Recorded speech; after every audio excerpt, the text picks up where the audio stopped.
Ix-xogħol ta' tisħiħ fl-emerġenza ta' Mater Dei mistenni jibda fil-bidu tas-sena d-dieħla.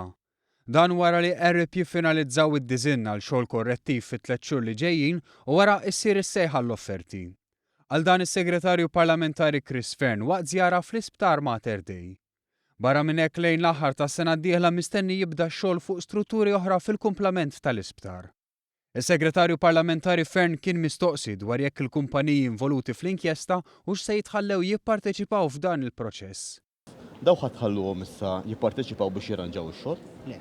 Aħna nieħdu il-parir tal-Avukat Ġenerali u maħna niskludu illi nagħmlu il-pariri kollha ħnieħduhom. Ġifieri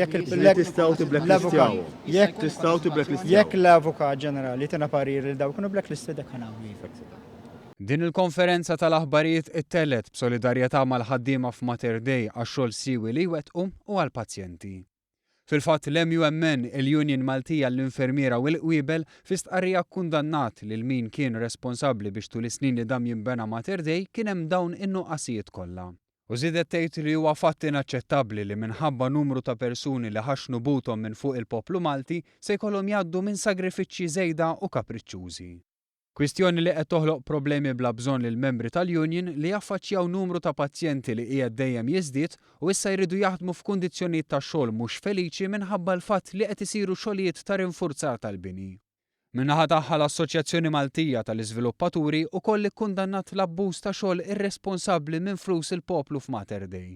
Fi stqarrija kundannat l-aġir ta' kull min naqas mill-obbligi u d-doveri tiegħu waqt il-bini ta' dan l-isptar li saħansitra dam jinbena għal numru kbir ta' snin u li sewa lill-poplu Malti iktar minn 600 miljun euro. Kundanna li tasal għax dan ifisser abbuż mit-taxxi tal-poplu.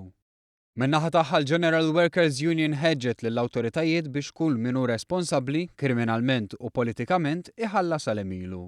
Qalet li l-poplu m'għandux tort għal mod kif saru l-affarijiet u għalhekk m'għandux ikunu li jħallas għall-iżbalji ta' ħaddieħor.